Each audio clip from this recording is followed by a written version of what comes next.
Yours, take it away. Well, good morning and welcome.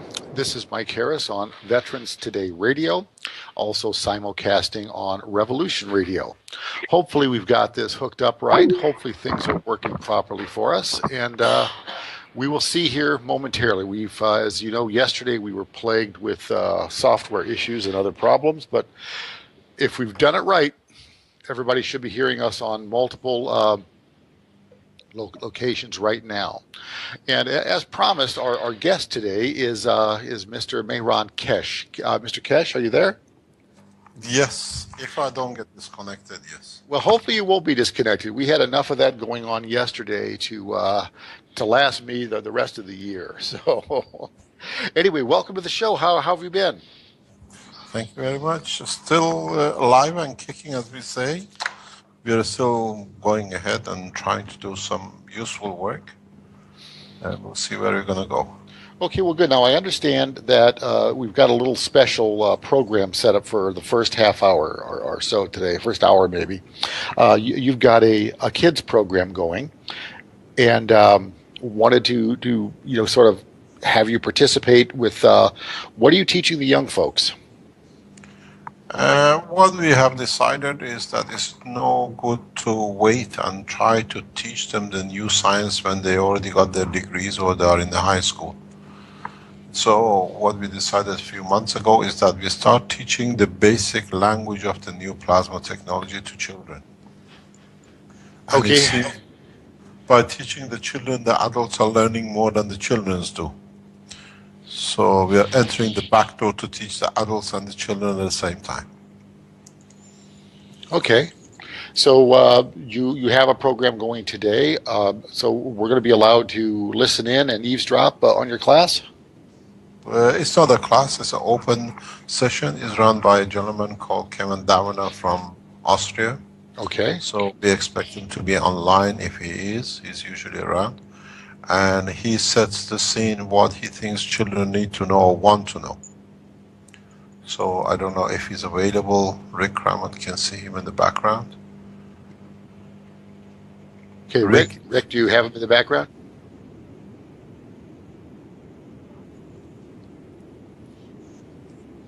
Well, if possible, yes. Let's go ahead and try. And if we can't, we'll just make stuff up and wing it.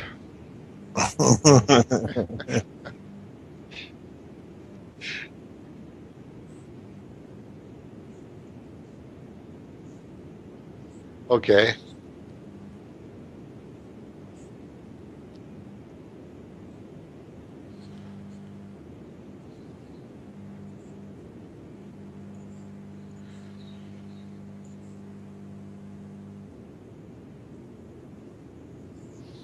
No, I can't unless I've got a Skype ID for him. I have to send him a request, so it's a little late in the game for that since we're already broadcasting. Maybe we can carry on with he's there. He's in the background. Okay, well, guys, it's no big deal. We're adept. He's there. We can see him. Well, we're. Yeah. Can you hear me? Well, hi, Kevin. You're on with Mike Harris. You're on a live radio broadcast on the Veterans Today Radio.com as well as Revolution Radio Networks.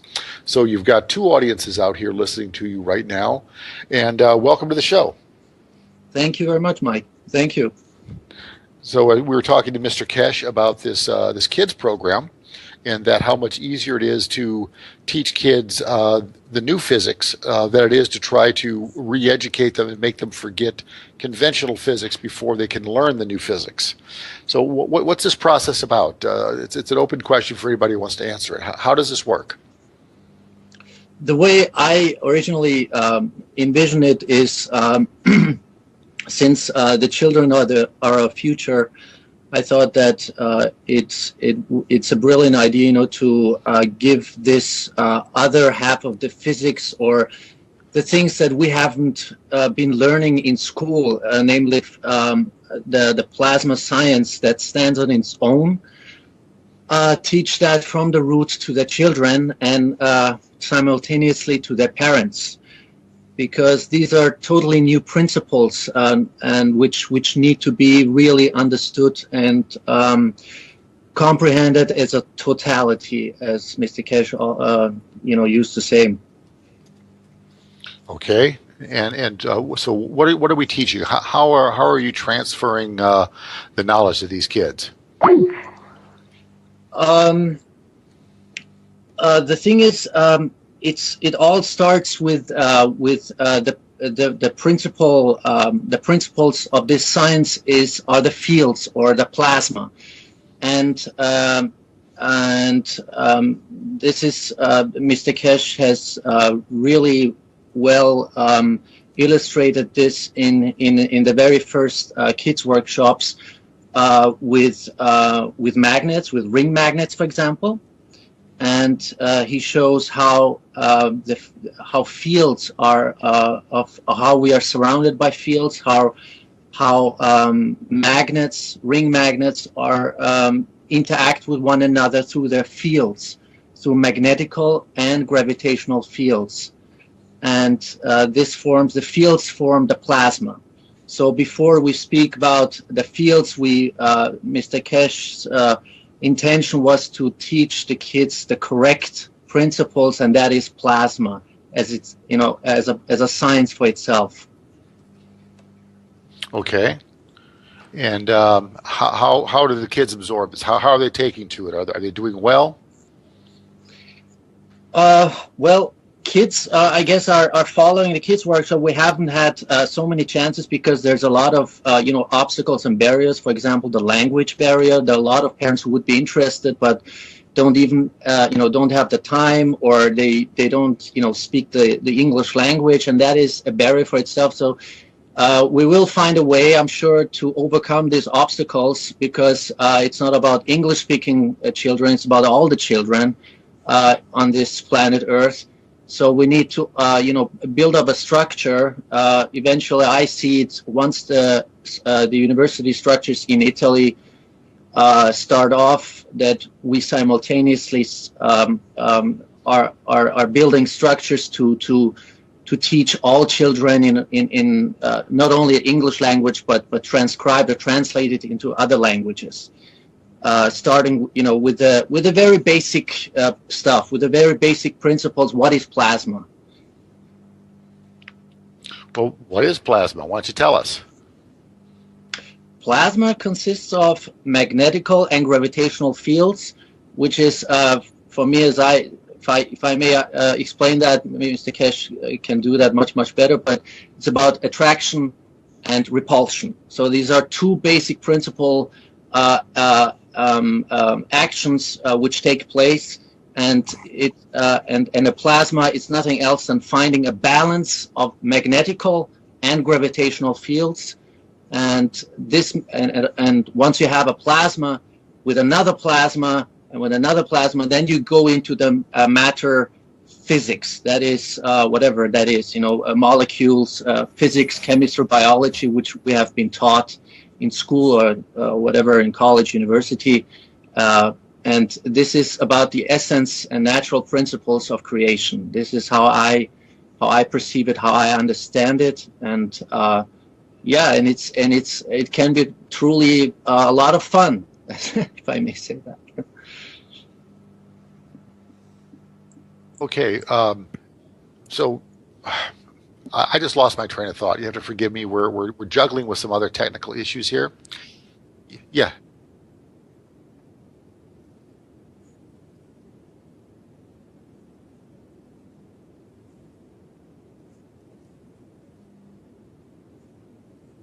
That would be outstanding. Thank you.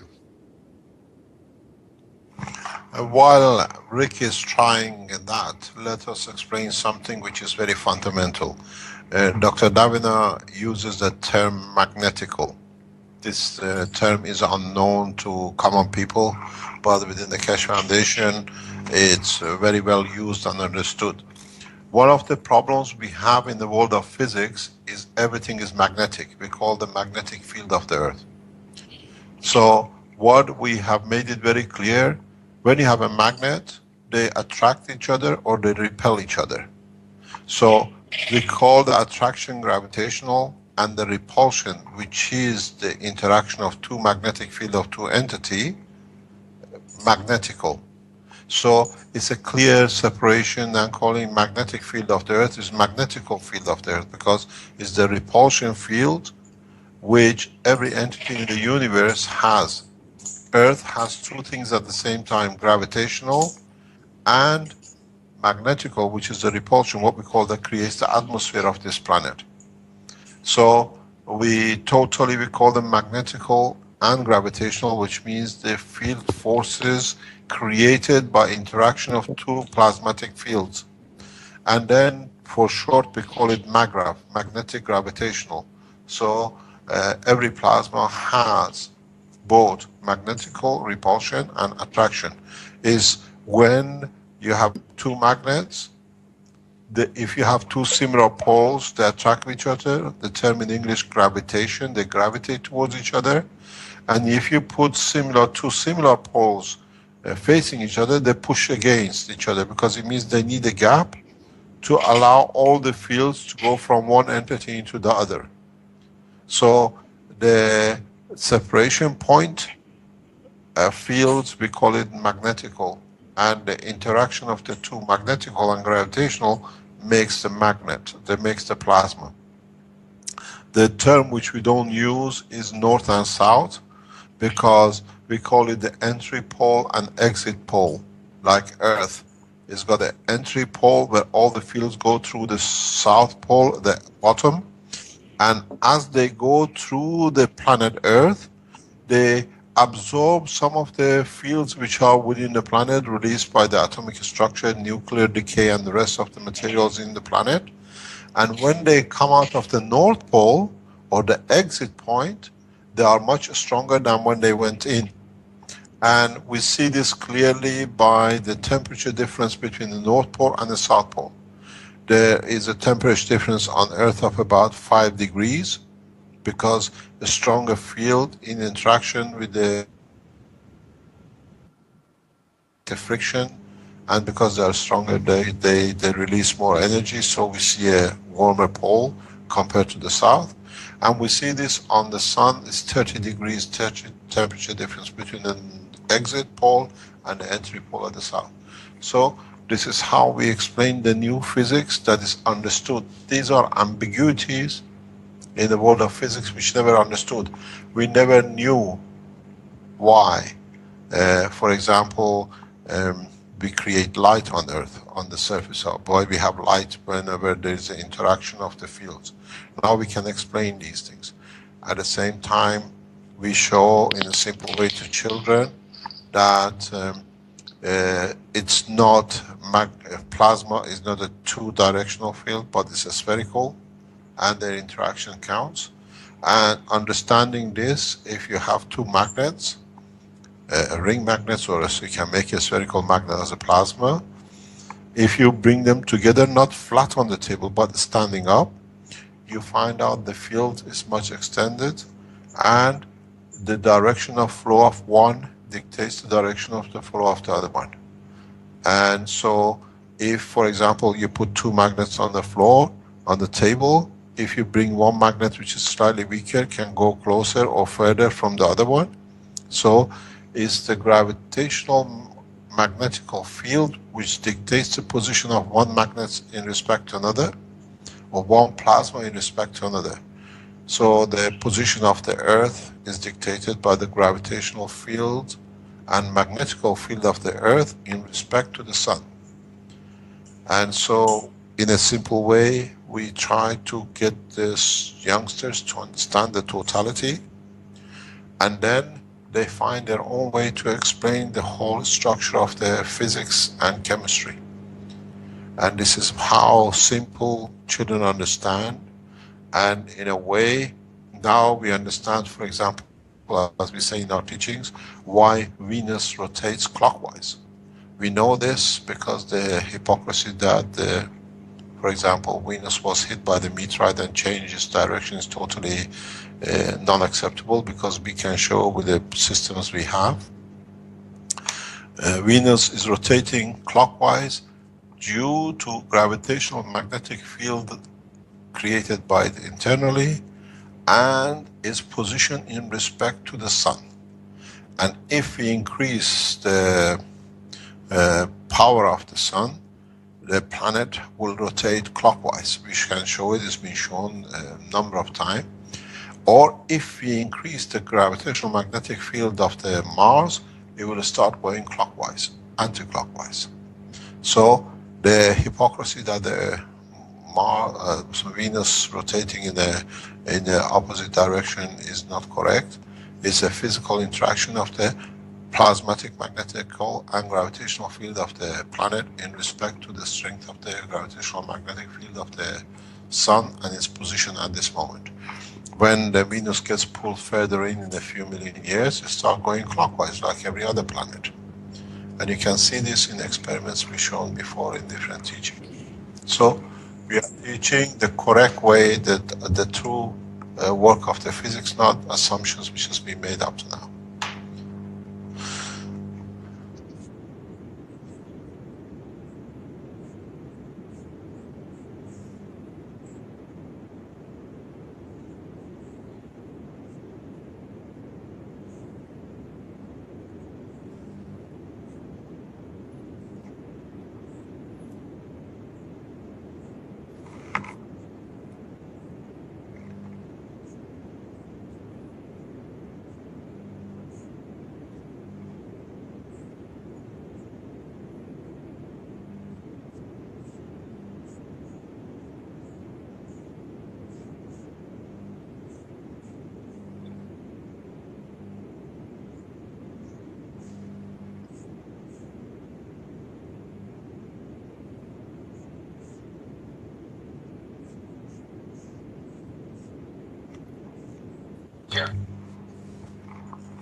Trying to watch your live stream. I'm trying to watch your live stream feed, but I can't see it here, so I'm at a disadvantage on that. So, what else do we want to share with the listeners relative to the kids' workshops?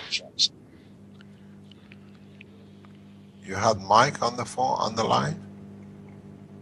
Yes, Mr. Keshe, Mike is here. I just wanted to say thank you, Mike, for having us on the show. It's an honor. Well, the pleasure is mine, and thank you. So, all right.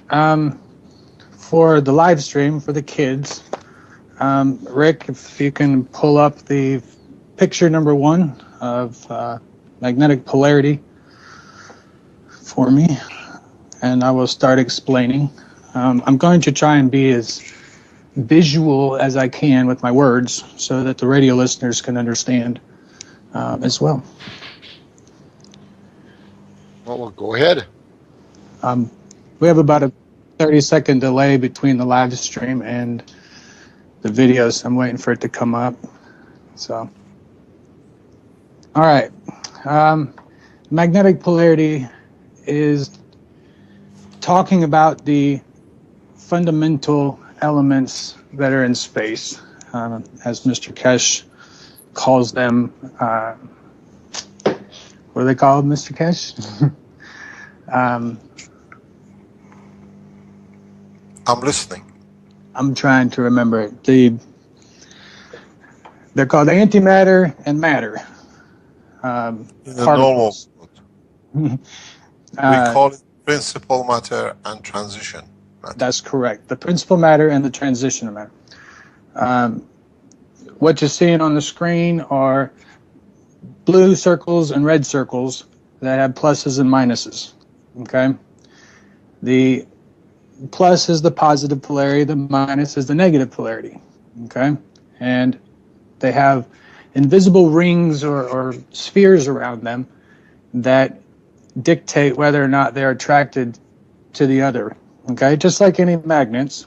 Okay? If you put two ends together that are the same polarity, they're going to repel. Right? So, in nature, in space, all around us, okay, we have these positive and negative principal fields that are constantly searching for each other, and they're attracted. Okay. So, next slide, Rick. When they finally meet each other, all right, they're attracted magnetically, just like you would have the opposite ends of the magnet. They're stuck together, right? So what happens is that you have the positive charge and you have the negative charge, and when they join together, okay, they create a spark of life, okay? Not necessarily life, but the spark of life. And almost instantaneously, if not instantaneously, there's a protective bubble, a lot like if you were to picture a soap bubble that comes around the two principal fields, okay? And what happens is that the two DC currents from the principal fields, the red and the blue, when they join, okay, that electricity, that energy has to go somewhere, okay? So it goes in a circle. But just because there's two circles there, it's an infinity loop. In other words, it's constantly going to be moving in a clockwise direction, okay? So I want you to imagine taking a wire or a tube or anything that's circular, okay, that's flexible, and twisting it in half, okay? So in the middle, they cross, and then you have two smaller circles, all right? That's what we're trying to picture here. Now, what happens is that DC current from the negative side will start in the center. It'll go up to the right on the red, and it'll follow the rotation of the Earth to the right, okay? When it meets in the middle, it switches polarity and turns to a positive polarity, okay? And then it follows it to the left all the way around, and then it comes back to the center where it switches back to the negative polarity, all right? When that happens, that is when alternating current is formed in our nano world. All right, next slide, Rick. The principal fields, in my descriptions, I have them as matter, antimatter, and dark matter. That is, for verification of Mr. Keshe, but this is my perception of it. The positive side is the matter side, okay? The negative side is the antimatter side, all right? And when the two of them come together, they create that field around it, and that holds the dark matter in between, okay? The dark matter is the matter and antimatter. I'm not going to say that because I'm not 100% sure. When matter and antimatter join together, they share electricity. They don't combine together, but are held together like magnets on a metal surface. Picture batteries in your devices at home, okay? You should be able to see it. The two batteries on there. The positive terminal on your battery has the little nipple on it, and then the flat side is your negative terminal. So if you're looking at the two batteries, you can kind of visualize how the current is going to flow from those batteries into your device, okay? Remember, there's two ends to the batteries. So you're going to have two currents started, and then they're combined together to give power to your device. All right, next slide. Slide number 4. AC, or alternating current, is created when the electrons start in the center and move like the hands of a clock, or clockwise, and cross over the center again. Once it crosses, it changes polarity and switches back and forth.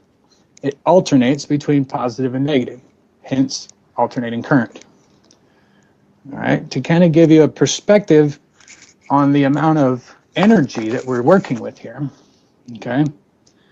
one cycle, or 1 hertz, as we call it in the electronics industry, is one complete cycle through the circuit that an electron has to follow. Okay? No matter how big the circuit is, if you just had one electron that went in there, it would take it 1 second to complete an entire circuit for 1 hertz. Okay? To kind of give you an idea, most homes have 110 volts or 240 volts at 60 hertz, which means that your electricity runs through your home 60 times per second. Okay? Now, when you're dealing with nanohertz, okay, 1 hertz or 1 nanohertz, 1 hertz is equal to 1 trillion nanohertz per second. Trillion. Next slide. That's a lot of power for a single atom. All right, next slide. It's going.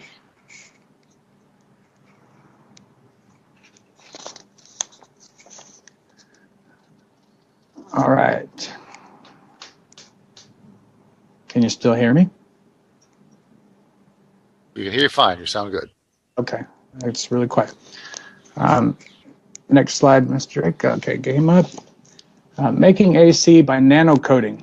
All right, what we're dealing with all of this technology that Mr. Keshe has been so graciously willing to share with the world, it's all dealing with nanocoating, dealing with atoms.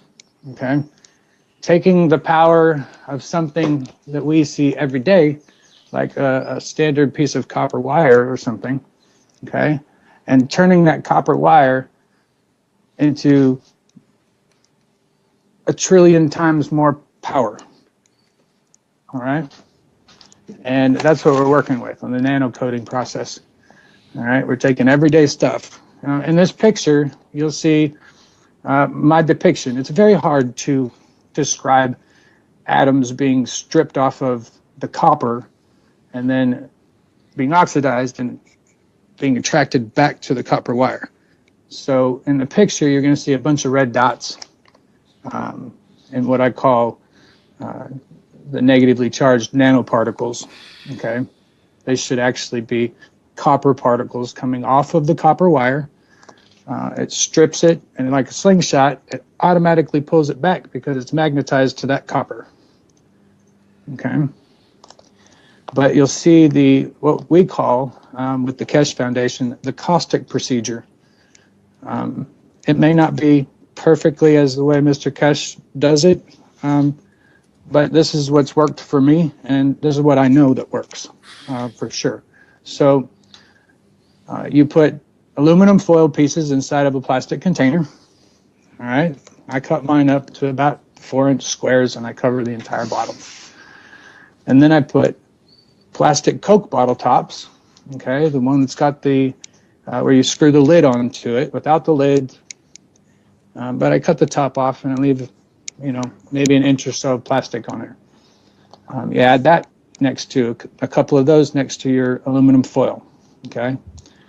Then you add sodium hydroxide. Okay. Or in this case, I use Drano crystals that I can buy at Walmart. All right. You have to use the crystals. You can't use the liquid that I know of right now.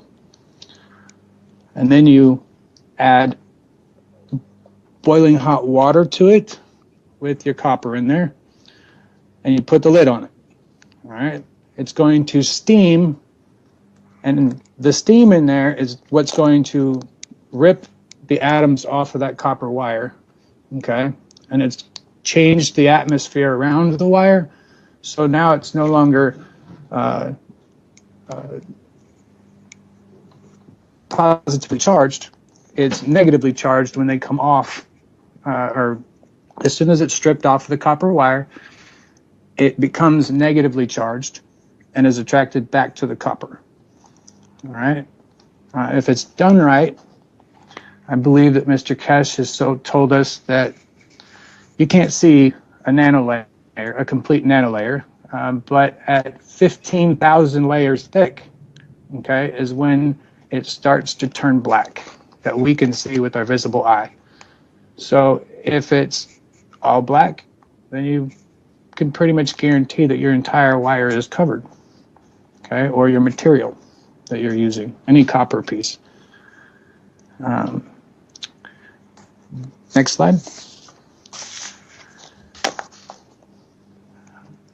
When you nanocoat ordinary objects like bare copper, you change its natural polarity on the surface. Okay, and my picture, you can see the polarity. The inside of the wire is still positively charged, but the outside of the wire has all of these negatively charged copper atoms that are stuck to it like a magnet.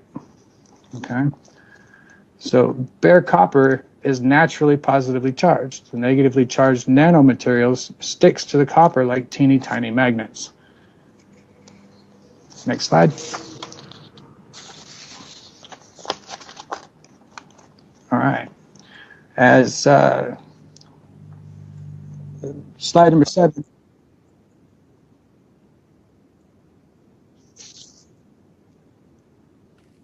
This is the last slide. Okay, the last slide. We'll give you 5 more minutes, and then we got to move on. But yes, sir. This is the last slide right here. No worries. We're all good. All good. All right. When the first fundamental elements come together, they make a duality, okay, or an infinity loop as opposed to before. All right. Slide number 7 shows you how to make an infinity loop and create a duality using copper wire and then nanocoating it. Okay. First one, you bend the wire in half. All right. You're going to have a round edge. Number 2, twist the round end clockwise. All right. Number 3, connect the 2 open ends and twist them together clockwise. And then you nanocoat your wire.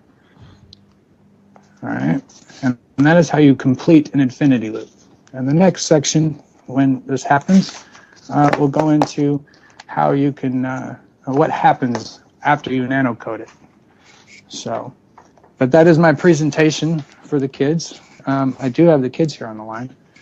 They're waiting if you'd like to speak with them. Well, thank you very much. I appreciate your time, but I think we're going to keep the show moving. We've got a lot of material to cover.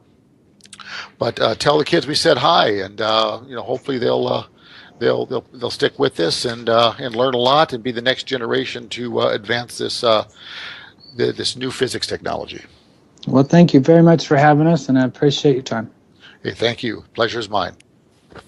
Okay, Mr. Keshe, welcome back. Yes, thank you very much. Maybe I can just explain something very simple in what was just explained. You have to understand the significance of what just been taught to a child. To produce nanomaterial on the material itself has been unknown till we released this technology.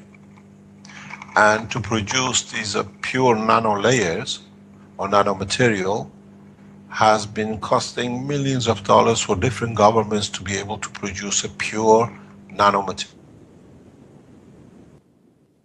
So you can produce nanomaterial as less than 1 cent. And then now we are teaching how this can be used for energy production, for farming, and the rest in the Keshe Foundation teachings. And that's why we are opening the university next month.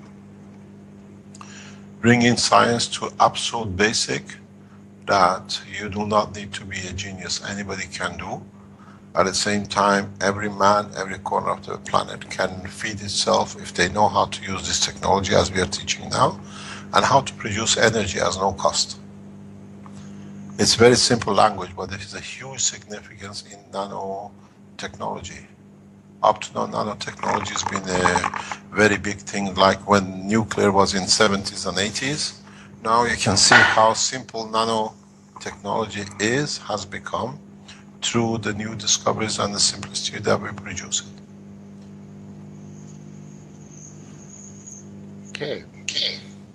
All right, Mr. Keshe. Okay, somebody's got a speaker open. I'm hearing a feedback loop. I'm hearing my own voice, so we have to, turn that speaker down or mute it. Whoever.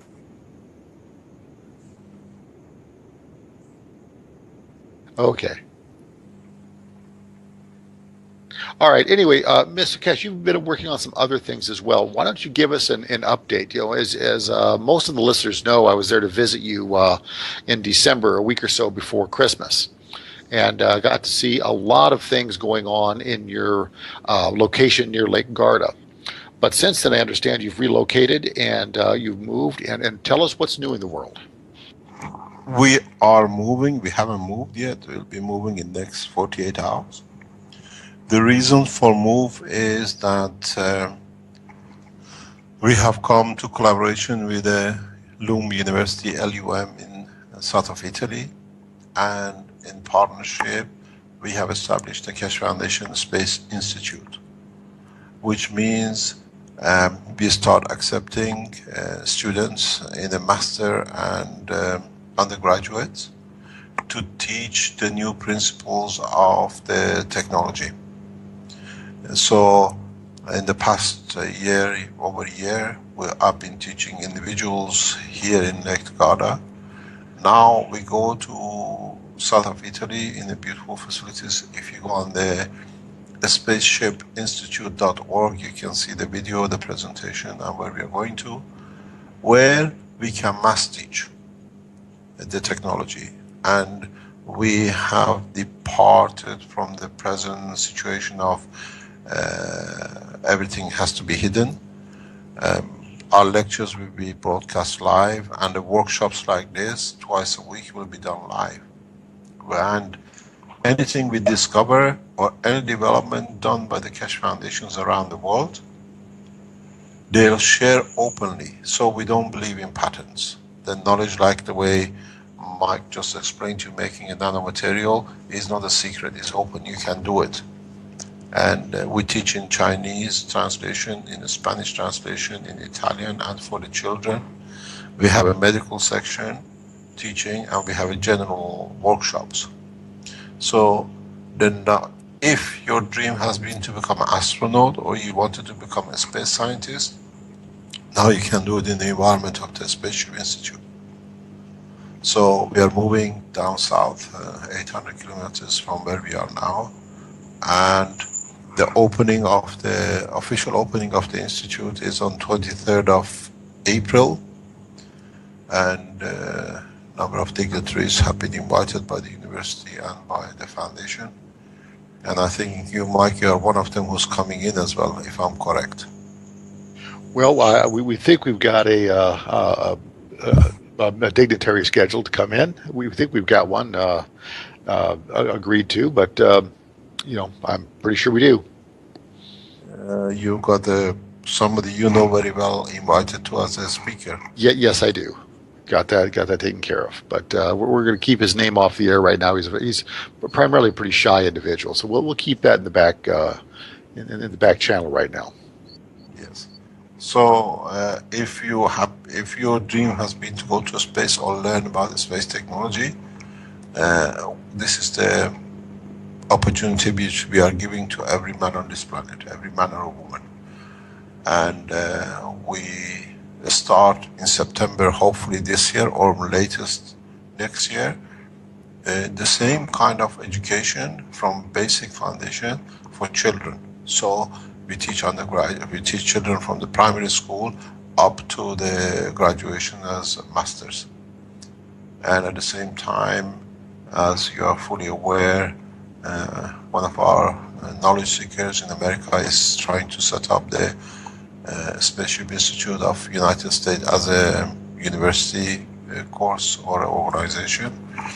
And we have already spoken with our Chinese colleagues that to start the Chinese Keshe Foundation Space Institute, that the Chinese can carry on with the same thing in the space. So, Mr. Keshe, what you're doing is somewhat of a novel approach in that this technology that you're exploring, developing, propagating, you're not limiting it to any one country, but you're sharing it freely with every country around the world.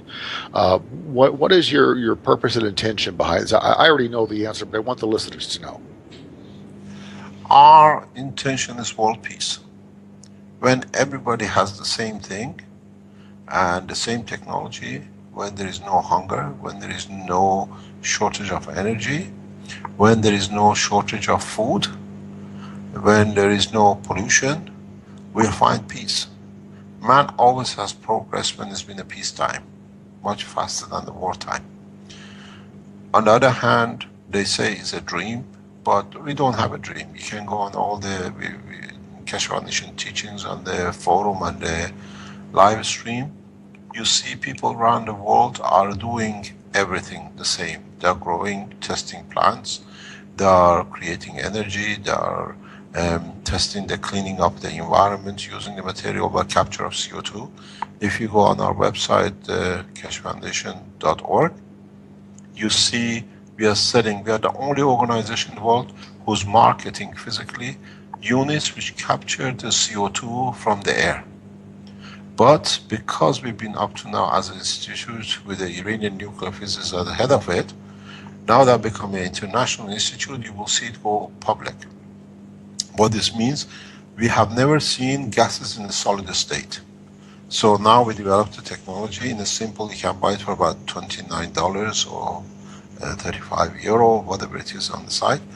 And you can capture the CO2 from there in a solid state. It's a whitish, creamish color. And then not only capture it, which will help the environment, then you can use it to do all sorts of things with it. You go on the Keshe Foundation website, on the live stream, and you see what the Chinese are doing, what the Mexicans are doing, what different scientists around the world are doing with this thing. Keshe, what are they doing with this? They're using it for production of energy, they're using it as a fertilizer, they're using it to create high value magnetic fields. As you know, NASA, the laboratories in US have used megawatts of energy to produce about 100 Tesla. Late last year, we managed to produce 129 Tesla with only 12 watts. And so Las Almas, using such a heavy power to use it, cannot accept it because they don't understand the power of the plasma they're using on the vibration of electron. We are testing flight system. We have managed to reduce weight, to increase weight. And at the same time, I am not spoon feeding, but I'm teaching that everybody learns at the same time. At the moment today, the Japanese government has spent millions of dollars up to now on the situation with Fukushima using the Keshe Foundation technology. It's one of the only hopes, the last hopes left to find a solution. We have received waters from the Fukushima plant. We tested it. One of our knowledge seekers last year live showed it in Japan how it can be absorbed the radiation. The scientists in Japan, with the instruction of the Office of the Prime Minister and Ministry of Finance, watched the presentations live from Fukushima, and they took all the data which was there, and they took all the materials which was left, and they tested it. They found there is a possibility of a solution. So they brought the waters for us, we tested it, they took material back from us, and the fourth stage of the final stage has been going on for past 4 weeks, and hopefully it will be completed by end of this month or early April, where by adding materials which we have suggested, and I explained to the scientists at Fukushima plant and the Japanese government, a few drops of a material reduces the radiation to absolute zero. And then the decontamination can start. Because at the moment, the biggest problem is cesium and tritium. We have shown that how we can literally bring the radiation of tritium gamma ray to zero.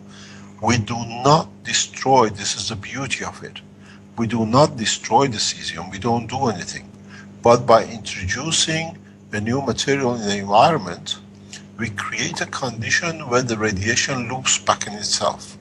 So it does not leak to the environment.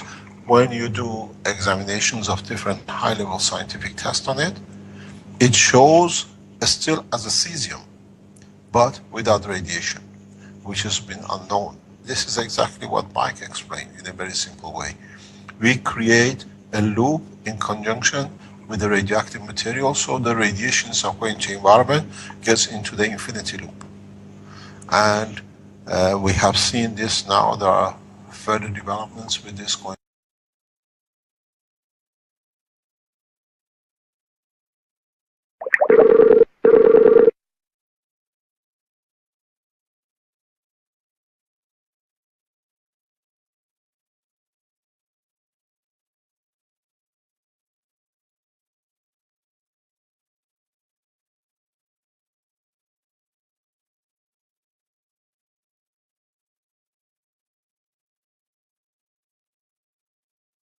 Radiation. We have shown it. If you go on the internet, look at the Fukushima plant Keshe Foundation. You see the test done on the waters of the fire station in Fukushima about last May by one of our knowledge seekers, Yukoko, a beautiful woman who joined us as a knowledge seeker. Now she's left us. It showed that there were zero radiation and clean water. It's a huge application. Hopefully we see some results from it from the Japanese government. They'll be open and they'll publish the report. And the situation has been so positive that we have literally flown three different amounts of different materials to Fukushima direct for testing. They asked for more because the results are there. And at the same time, this allows to literally muffle the whole of the reactor number 1 in Fukushima directly in the plant without moving any material from the site. This is a huge breakthrough. If we come with the data and everything agrees, then even Chernobyl can be mothballed very safely, and any other nuclear plant. Which means so there might be a method to take all of the 457 nuclear plants around the world that are obviously have defective designs and safely retire them, so that we're no longer living with that ever-present danger hanging over us? No, we don't need to close them, but we know if anything happens, we have a position to be able to safeguard ourselves.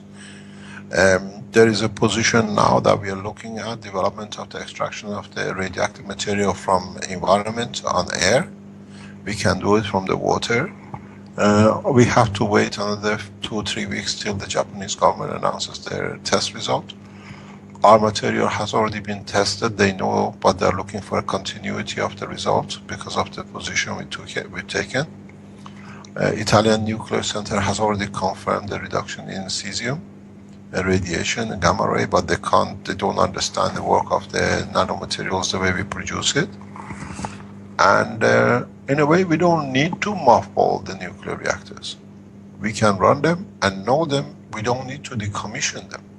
We can add this material to the system and let it run for years and years. It's a huge change in nuclear industry. It depends how much the American government allows the Japanese to leak out in the report. We know what we've done, we know what it can be done. So, in a way, we don't need to go to huge cost of decommissioning. We just add the material to the reactor, and the reactor stays safe for millions of years. Because the number of nuclear materials in the fuel is constant. It doesn't change. Even if it decays, still you can add material. So you lock the field of the neutron into the field of one material. Let me explain to some things which people think this is very funny. The radiation from any nuclear material comes from the excess energy, which is gravitational magnetic field of the neutron. So neutron is trying to decay to become an atom, electron and a proton, a hydrogen atom. So if we can allow the energy, the excess energy of that neutron to be locked up to the material, then you have no nuclear radiation. So nuclear materials become safe. This we need this technology for a space. There is something which is fundamental. We call it Keshe Spaceship Institute. We develop these technologies for high field radiation in space. So this is a good test for us that in space we don't get radiation. And we don't have the dangers of the radiation in the deep space, because it's full of gamma and above gamma rays which we are not aware of now. One of the problems our astronauts have at the moment, all of them, if you read the reports, they see flashing lights in their eyes, like a camera flash. And these camera flashes they see is the high radiation dosage which crosses their brain and it gets into the liquid of their eye and it becomes a light, it becomes a photon. If you're in deep space and absorb so much energy in your brain, on the long term, you go mental. You become, God knows, demented. So we need to develop technologies to protect man in deep space from high level radiation. And unfortunately for human race, but fortunately for the new science, we have a condition of Fukushima where we can test it deeply. So this is part of the process now. Just let me give you my impression of whenever I was there to visit you last December. And that was, you had put together what seemed like many of the pieces to take mankind into space. Whether it's the growing of synthetic proteins for food, whether it was an anti-grav lift system, whether it was the nanomaterials for light and energy. It seems like you were trying to put together all the discrete components needed to build a holistic environment that would allow mankind to survive in space. That was my impression. That's what I wrote in my report. So why don't you confirm for me how right or wrong I was? You're 100% right. I'm a nuclear physicist. I have a line of thinking that going to space, living in what I call a fuel tank, we call it whatever, a space lab, floating like a leaf, is not natural. And secondly, if we lose the line of food or energy to the lab, they die. So I looked at the structure of the universe, how planetary systems work. They produce their own energy, they produce their own light, they produce their own heat, they produce their own protection, they produce everything is needed. So we have replicated the technology and it seems to be correct. The only problem is that now we can go to space without ever looking back on planet when the next supply will come. As you were in the lab, you've seen it. From the air, fresh air, we produce protein, which is natural. I've explained it in my papers. And now in the past few weeks, we have shown how we can produce hemoglobin from fresh air. It's been documented in the teachings. And now we have the facility to produce a full sustainable life in deep space, where you have a zero gravity, as you have now in the space lab, is non-existence. You have a 1G condition. You live the lifestyle on Earth. You produce, what you breathe out as CO2 and the other materials from your body becomes the food of amino acid that becomes your food, and then the energy the same. We are, according to the people at highest level in NASA, we are 50 to 70 years ahead of NASA, any other space program. The reason we are unknown has been as I just told you, is the color of my passport. If I would have had an American passport, I would have been more than Einstein. But having an Iranian and not changing my nationality, 40 years living in Europe, is the biggest curse for them. But it's a beautiful thing because it's allowing us to develop the technology in a very deep way, but across the humanity. There are over 100 Keshe foundations around the world in small groups or national groups. This is good for us because the root is learning how to do it. Man on the street has become a scientist that he can help himself to produce energy and food, and we teach him how to do it. Hey, Mr. Keshe, I hear our break music coming up. We're going to have about a 3-minute break, so everyone can go get some refreshment or whatever. We'll be back in a few minutes right after this short break. Stick with us, folks. More with Mr. Keshe. Be right back. Thank you.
Is Tuesday, March 17th, St. Patrick's Day for those of you out there. 2015. My guest today is Mr. Keshe. So, Mr. Keshe, welcome back. Thank you very much. So, where do you want to go from here? I think I have some questions for you and stuff. And like I stated, it seems like you've put together all the essential components for to get mankind into space. What are your next steps? What is your timeline? What are the ultimate goals? The ultimate goal is taking mankind to space in a peaceful manner. The ultimate goal is to establish peace on this planet, that we can work collectively as one race, not under different names and nationalities and flags. And as I see, the way I see it happening around millions of supporters of Keshe Foundation around the world, we have managed to bring a group of people who are of the same kind, and they are growing very rapidly. Where, as you've seen, Mike and the others, if you go on the Keshe Foundations around the world, they are sharing knowledge that they all be equal, and equality brings peace. And that's our goal, that when we go to space, we go out as a peaceful race. Because in the space we'll be annihilated if we think of war. There are much more advanced races than us, and they know how to wipe us out if we go out with the wrong intentions. So if you are peaceful, you guarantee survival of man in space. Secondly, anyone who supports us or has any connection with the Keshe Foundation, we ask them to sign themselves into what we call a World Peace Treaty. That not only they don't think about war or weapons or taking part in one, they don't even work or act in that field. So as more people are stop doing it because they sign themselves into peace treaty, then we achieve world peace in a very rapid way. But the world peace cannot be a talk. We are the only organization not only talking about achieving world peace, but we're delivering the tools for it to be achieved. Well, let me ask a question here, because you just said something interesting, and that is that they can't participate in war at all. And I think this probably includes the business of war.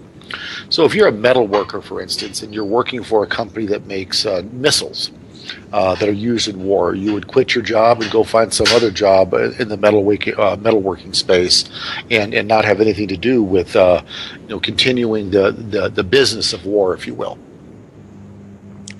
The problem with your line of talking is totally irrelevant in respect to Keshe Foundation. When the computers came, they said it's going to put a lot of people out of work. This is the same process. It's going to create so much job that we don't know what to do with it. The technology in a touch you just seen explained to you how to make nanomaterials. There is so much to do. Now we are creating systems to detect plasma in 3-dimensional, in magnetical and gravitational. Now we produce the CO2 kit. Through the same thing, we done what we call a pain pads, that you can just put it around the pain in your body, and within a few times usage, the pain goes. So we start not talking, but releasing technology into public. You can go on the Keshe Foundation and buy these systems. Other people have started doing it. Then now it's the cleaning of the air. Then it's the cleaning of the water. And then is everything else, producing food without fertilizer. One of the biggest things at the moment is Monsanto with their seed control. If you dip your seed for a few seconds or a few minutes into the CO2 you capture from the air, which is in the bucket you can buy from the Keshe Foundation, you destroy any genetic modification done to the seed. So start having applications. Okay, now wait, let me make sure this is clear, because I want the listeners to understand this, because I don't. So if we take this CO2, this gas that's been turned into a solid, it's a liquid state. Into a liquid state. And then you take, let's say, Monsanto's genetically modified corn that's got other genetics in it. It will reverse the genetic modification and turn it back into a pristine state as if it was natural. Okay. Yes, because we tested it. We know we are correct. We run trials for nearly 4 or 5 years. I've done different tests myself. What happened? You have to understand the science behind it. Otherwise, it's a fairy tale. A GANS, what we call CO2, is in the state of nanoplasma of CO2. Mike explained to you nano-layering when they're attached to each other. We've developed a technology in a very simple way, exactly as a leaf of a tree. A leaf absorbs CO2. There is no mechanism, there is no factory inside the tree to absorb CO2 and give oxygen back. We have discovered the method of doing it. So what you do, we have created an environment where it creates the plasmatic condition magnetic field of a CO2, which absorbs exactly like a leaf CO2 from the tree, and it changes it to the sap, but you capture it as a CO2 in a like a solid liquid state. Now, this CO2 is a plasma. A plasma is a sun. Sun is a plasma. It releases energy. So when you put your seed inside a liquid for a few seconds or a few minutes, because test has been done by scientists, in the next few weeks, I don't have a time to finish checking the paper. We release the pictures and everything of the growth of the seed. So the energy of the seed interacts with the seed itself, and literally it's like what you call it, like deactivates what's been activated according to the density of the field in the seed. So whatever has been added to the genetic of the seed, automatically it goes back to itself. It's exactly how it works in Fukushima. We absorb the energy. They added to it, so you take away from it, or gets mixed into or added by the CO2 to the seed. And when you cultivate it, you go back to the origin. We even seen the seeds which have been left for 2 or 3 hours, and sometimes 2 or 3 days. When you grow them, the wheat becomes like grass. It grows like a grass. You can cut it like a grass. It goes back to its origin that far. So in time, now that we open the university section of the university, now the Spanish have started, the Spanish Keshe Foundation has started, Spanish speaking Keshe Foundation from Mexico. They have started even putting CO2 in the ring around the tree to see how it grows without actually touching the seed. So you use the field of it. The changes are played. The universe works on plasma. Universe is created out of plasma, and universe operates totally on the plasma condition. Atom is a plasma of 2 plasmas, electron and a proton. Electron is a plasma. Sun is a plasma. Earth is a plasma condition because it has both gravity and magnetical. So in this condition, you can interact the fields of the CO2 with the fields of the plasma of the seed, entities of the seed, which again is protein based. Wheat is a softer protein than the meat, but it still is a kind of protein. As you were in our lab and you mentioned, you've seen how we are, while we are capturing CO2, we produce protein on the top layer of the water, because nitrogen, oxygen, carbon and hydrogen are in the air. When you extract or create a magnetic field of the CO2 in the water, as it's coming in, it brings with itself protein as well to be captured on the surface. So you can use the protein now when we do the last time confirm it for food production, for eating, as a protein, a substitute. So now the field of CO2 changes the characteristic of the field of the seed. So you go back, depends how far you want to go back. Monsanto, gene modification is over, it's finished. Monsanto spent billions of dollars to control the seed. Now it's in the hand of the public. My life is not in danger anymore. People are doing it all over the world. And this was the whole purpose of my work. To give the knowledge to the world that no one can control no one. And we've seen it, Chinese, if you go on the Keshe Foundation in China, in their first program, they showed how they've used CO2 in China, and they grew Chinese leaf let us leave, and the ones which were not fed on the ground with it, they're frozen, and the ones which had the CO2 stayed as fresh and good, and the root structure has changed. Today in the Mexican teaching, our Spanish group have shown that they put a ring around the plant with the CO2 in it, a plastic ring with the CO2 gas in it, what we call gases in nanomaterial, which you capture in your unit, and they've tested it in Germany, and in all the frost and everything of the winter, the plant is still as if nothing happened. It's like summer condition for it, still green and growing. So people and governments are spending money to develop this technology, and they're trying to understand. It's a new science. We have to understand it and how to control it, but in fact our body is made of the same material. This is what we didn't know. We have discovered now for the first time how our body is made and how it works. And if you go on the Keshe Foundation health section, we explain organ by organ, pieces by pieces, the bone, the heart, the brain, how everything works, and how we apply this in health section, how we apply this in making the effect of chemotherapy to be good, and you can live with chemotherapy, with the operation we developed. And now we have a volunteer in Germany monitored by the chemotherapy center. He's been with us for 14, 18 months.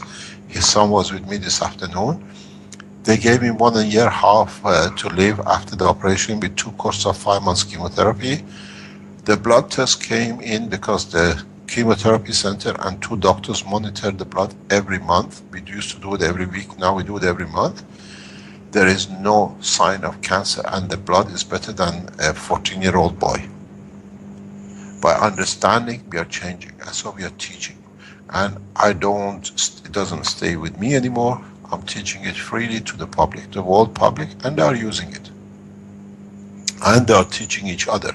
Go on the forums of Keshe Foundation, go on the live streams, on the Skypes of Keshe Foundation, you see they are freely teaching each other whatever they've done, and they're openly putting it on the table.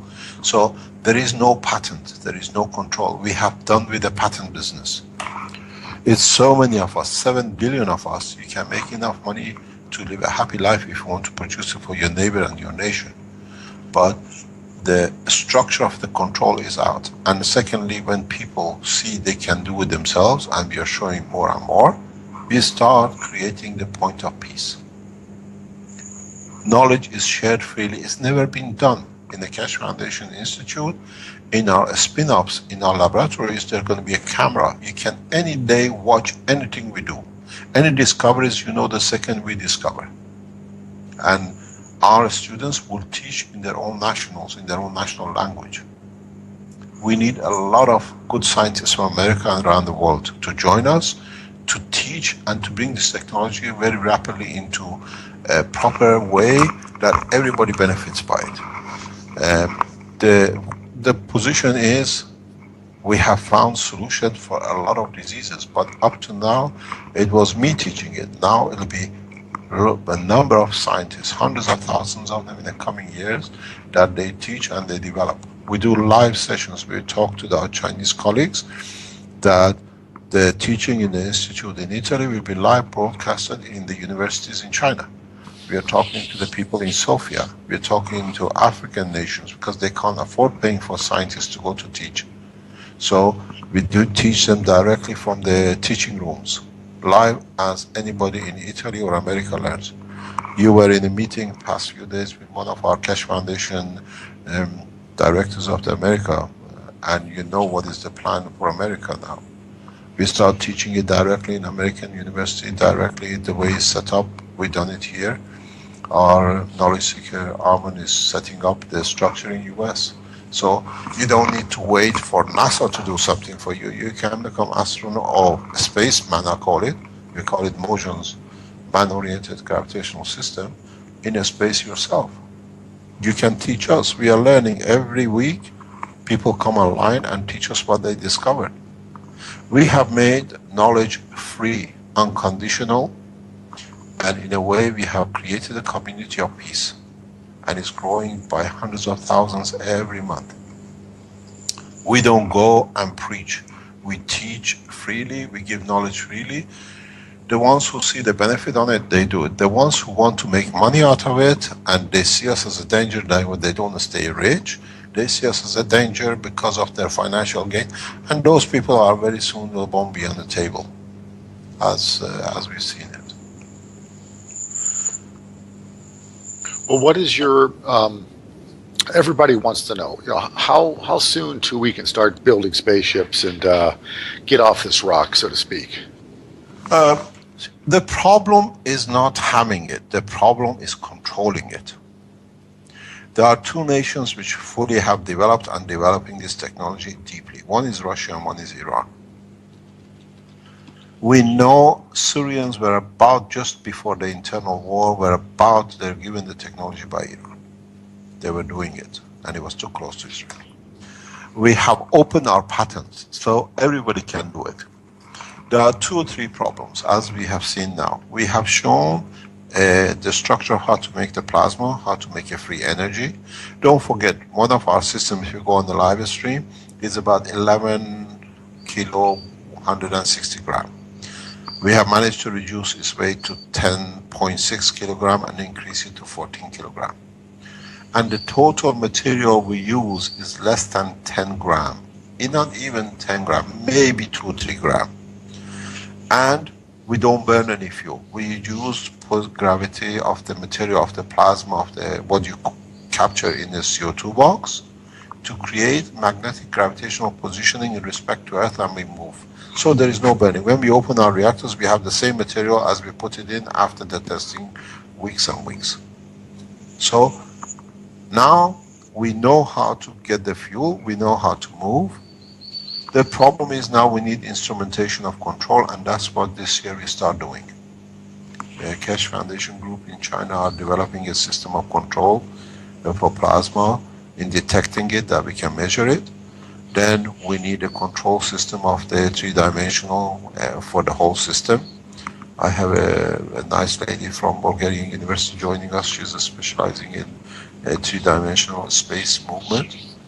And then we get scientists to come together. I know there is a lot of, information and knowledge in NASA, in Boeing. Interesting enough, as you know, Mike, I'm the only head of a space organization. I'm the only nuclear physicist in plasma technology space who is banned by NASA to be in their chat rooms because they saw me as a threat. Well, they also invited you to the U.S. at one time. I saw your invitation. Yes, so yes, they hassled with Washington to get me in to give a lecture at the. They even cleared me for seeing the secret military sites of NASA, and Washington says no. But the problem is theirs, is not ours, because it's the last kick of a dying cat, as I call it. NASA jet propulsion is over, is finished. Because how do you can literally fly out the roof of your house. You can do what NASA does 1,000 times better, just go and look. You can buy a star formation lift from China. Chinese have produced it, and they're sending us as a gift. So now the knowledge is in the hand of every man to have the freedom to do it. And this is what it was surprising. I was talking to one of the Russian scientists. He said, Americans never learn till it's too late. How can you ban one of the top scientists in the space plasma technology to be in your chat room? It shows you are weak, then your hand is open. DARPA is heavily behind it, for me not to be known. But in America we are very strong, a lot of people know and they will follow. The beauty of it is now the Keshe Foundation is spread across the world, so it's not one man anymore. And our organization, even our forum, our website, is handled by all sorts of nationalities. They don't even know each other, but they continuously work to develop it further and increase it. So what kind of a timeline do we have? Are we looking at 5 years, 50 years? Where are we? At end of this year. End of this year. Okay. End of this year, we should have the equipment to be able to measure. We have managed to land. If you go on the live stream, you've seen it.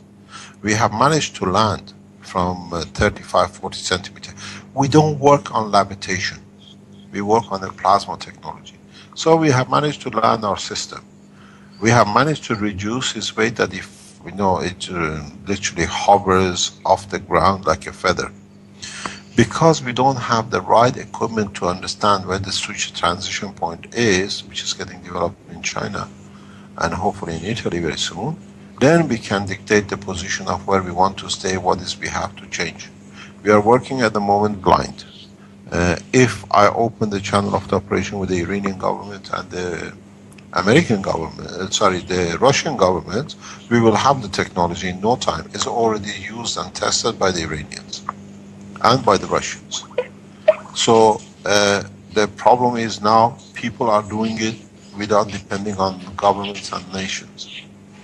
So if you go to the Iranians and go to the Russians, you already can fly because they're doing it. They're using the system in different ways. If you leave it to human race without the governments, we have to do it ourselves the way we are doing it. It's a beautiful collaboration. We have Canadians, we have Americans, we have what do you call it, Eastern Bloc, we have Europeans, we have Chinese, we have Australians. All the scientists are working together with the unconditional, open. They discovered, they put it on the net. They explain to each other what they've done to be. This was unheard of 12 months ago. This was unheard. People talk, show how to make nanomaterials on the edge of science, produce energy from them, you can go and see, and put it on the net freely. This is the change. Trust in each other. And that's what has been lacking the human race. We did not trust each other. We lost the trust, and the trust was lost through the promotion of color, race, and religion. And now this is over. We see the Chinese working with Christians, the Muslims, the Jews. They're all in it. They're all feeding each other. We see national security of different nations on the line, learning and teaching. So we brought the change in. Now it's got to grow. Well, I recall a couple months ago that the U.S. had sent an Aegis-class destroyer into the Black Sea to sort of flex a little military muscle, let the Russians know that, hey, we've got resources we could project into the Black Sea as well. And I remember that a Russian bomber flew by, and somehow all of the electrical systems on that Aegis destroyer shut down. And it was so much so that all of the commissioned officers on that ship resigned their commissions because they felt there was no way that they could uphold their duty, that they would be found for neglect because they couldn't defend their ship. Any comments on that? I've got a little inside knowledge on this, so I'm just going to ask you for your comments. Let me put it this way. When the most strongest man on this planet, the President of the United States, goes on the international television and asks for one of the most advanced technologies in flight system,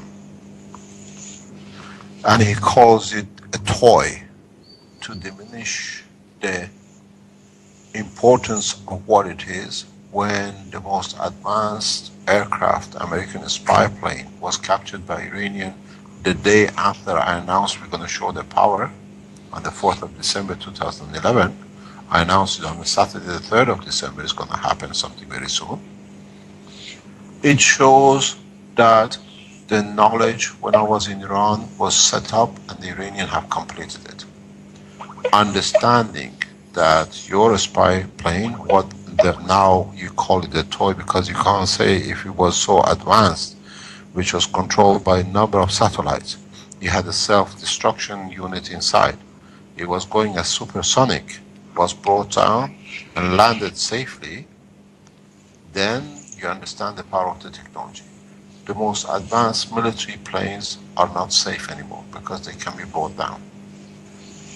At the same time, if you go on the Keshe Foundation Chinese section last week, the Chinese have started, they show it in their program, testing these systems for underwater.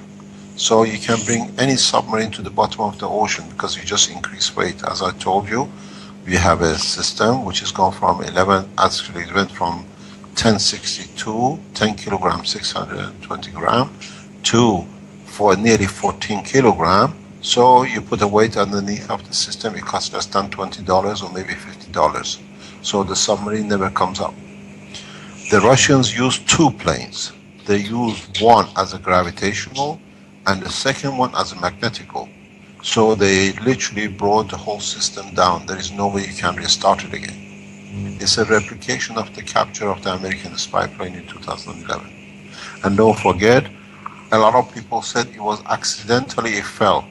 But for its anniversary, the same day as I announced it, the Iranian captured the second one to celebrate his birthday.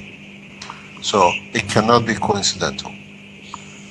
The problem sits with the American administration. The American administration sees Keshe Foundation as a threat.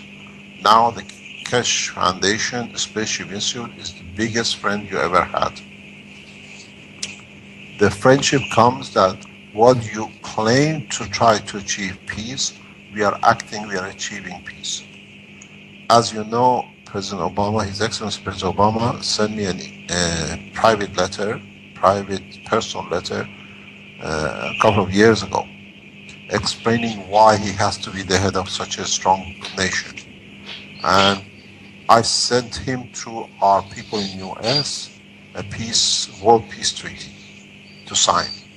And I said in one of my talks, I send you the message of peace and you tell me how to kill. It does not work. No, it doesn't. It's really talking out of both sides of their mouth, and that's something that the U.S. represents itself as being a country with one set of values. In reality, it's a country with an entirely opposite set of values, and how it pursues its foreign policy, an aggressive foreign policy. Let me say that. Listen, we are all brothers and we are all one fingers on one hand. There is no difference. We are all children of one family. It's who wants to be the biggest and the strongest is the one which is actually the weakest. Because if you're strong, you don't show muscles, you leave it. You live the life by being generous and kind, not by attacking. The ones who attack are the weakest. How can the most bankrupt nation be the richest? You cannot even service your debts. You're just printing money to cover the servicing the debts we all created years ago. Oh, I know. You're preaching to the choir on this. I've had this discussion many times. So how can now we've shown on the seas you're not safe anymore. In the air you're wiped out.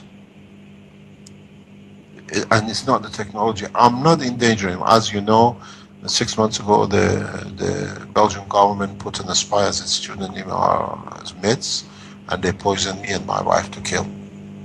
And we were poisoned again in the past week by what they left behind in trying to clean the house out.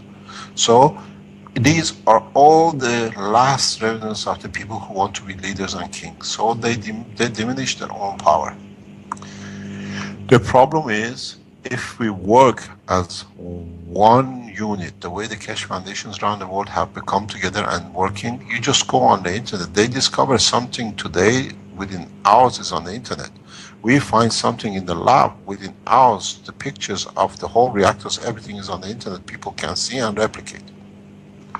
Once we start working as one unit, as one family, then we'll find peace. And with it, we find a way out of this planet to be able to go out and live a peaceful life and have a peaceful life here. I gave the technology freely to the Japanese. This has shocked the Japanese government. They say we have to pay something for a patent. I said it's a gift.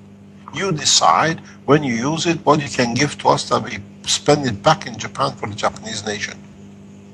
And they said we have to find a way to make a donation like this. So if they agree and the report is correct, now they have to go and find a way to make a donation to a company, to a foundation, Keshe Foundation, that the foundation spends the money for the humanity. But the problem is the head of the foundation is an Iranian nuclear physicist and there's an international boycott on the Iranian nuclear physics. It's a huge mess. It's a huge mess. I invited the American government in my meeting with your high officials, and I put my table across the table to the American official, as you know who it is, as one of the highest ranking officials. And I said, this is a hand of peace from Iran. Let's shake it and start talking. And you know where we are now because of it. Before these present talks, I announced that we come with an open, full transparency. And you've seen we done. And now I announce something else. Accept peace on the Iranian term, or you'll be forced to accept peace on the Iranian term, which is just, equal, and allows the Iranian scientists to do their job. Because if we do not achieve peace through equal and just, between the 5+1, then those who are trying to hide behind it, they'll try to access the technology which Iran has developed, and then it'll be one-sided for the other in the 5+1. I make this very clear. Washington has no choice but to allow Iran on the controlled way, which is good for Iran and the Iranian nation, to develop its nuclear industry in plasma and in heavy materials. This is the right of Iran as much as the US. But at the same time, the Iranian nations gives a guarantee they will never use Iranian nuclear materials for any weapon technology. And this guarantee is given today. We speak very clearly. Stop boycotting a nation and its people and its sick children for what does not exist. That's what's happening. The Iranian children are dying because of medicine, and high quality materials cannot come to Iran. What would happen if such a boycott is set on America that it cannot import anything? And Iran showed it by the plane, Russia showed it by the boat. No entry into the borders of the water territory of the United States between two nations. Within hours you will start eating each other in US and Europe. So let's talk peace, but on equal transparency. Not coming in to get access to the latest technology of Iran that you can use it against each other. A lot of you are veterans, you listen to this program. You have to understand the truth behind the 5+1. Iran has centrifuge which every 6 American and European centrifuge is equal to 1 Iranian centrifuge. So Iran with 20,000 centrifuges developed in 10 years has equal to 120,000 American centrifuges, which is huge. And at the same time, they use a fraction of the energy. That's why they want to come in and see how we do it, that they can use it and make a nuclear bomb and different bombs for the others. On the cover of Iran is making bombs. In Iran, we do not need nuclear weapon technology. We have shown how we brought this, one of the most advanced crafts down. Russians shown the Navy situation. So there are more advanced technologies in our hand to force. We are men of wisdom.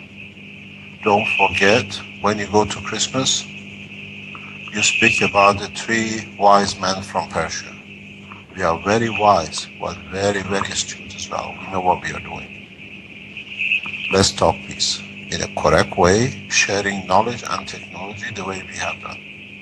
But all the boycotts has to come to an end very rapidly. There is a block enforcing, but at the same time, what you don't like to do to the others, don't let it be done to you. It means boycotts can be effective. I told you, Mr. Harris, when you were with us before Christmas. Only needs change the advanced ship and the Black Sea to a very normal super tanker headed from Middle East, from Saudi Arabia to America. You stop 10 tankers, the panic sits, and then the problem starts for the Americans. You'll be so busy trying to salvage your problem internally to feed your nation that the rest of the world will come to peace. Then you have your own problem. We love you and we respect you, and it has to be mutual. We share technology, we do the same.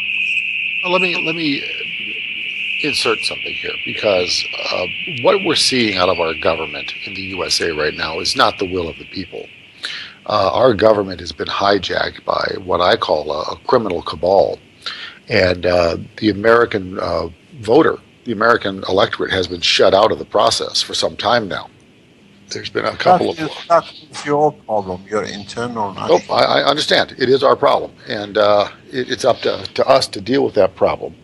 But perhaps this external pressure that's going to be put on the people who are in power will aid our efforts to clean our own house and purge our government and our culture, our society, our nation of those who would want to cause harm to others. Because the American people don't want this. American people don't want war. We never have. Listen, let me explain to you, Mike. I have my first cousins who are half American. I have my second cousins are more or less second, third generation Americans. I don't want to see any harm to come to them. I don't want to see harm to come to the Latino Americans or Black Americans or anybody else, or the Jews. The problem is we have to stop the process of making money out of hate, out of hating each other, out of resentment, out of making money under different names of color, race, and religion. We got to work as one. And by sharing technology and science that we are doing, we are achieving it. Because we just go on the Keshe Foundation workshops. You see the Chinese, they show the latest thing, the Mexicans, the Italians, the doctors from Bulgaria. We have made Earth without borders. But the question is, now that the Keshe Foundation has set up the structure of science without borders, do we need leaders to have with borders? This is the end of kingship and presidentialship and prime ministership, because they brought it to themselves. When a king pays for a scientist to be killed, do we need that king? This is the situation with Keshe Foundation. We invite the world leaders to come to end the term of their own term and come to one council as the World Leader Council. That we don't have borders, then we don't need to hate each other. We don't talk anymore. I'm doing it so perfectly that even frightens those who are trying to cover it. Because now people are making decisions, sharing knowledge, teaching each other, using the technology. So when you do that, when you are correct, do you need somebody else to tell you what to do? No. You have extra time, you serve the others. You have the extra facilities, you provide for the others. Why should a child of 8 years old be poisoned by instruction of a king to be killed? This is what happened. If you heard what explained in our teaching with the children, the spy they put in the foundation, he poisoned the toys which was from my child. I was teaching that my child got poisoned. Do we need the kings who just want to keep their chairs, kill the others? No. We bring peace. I bless the soul of the king and his entourage. Maybe the soul find peace, that the body does not work with the soul.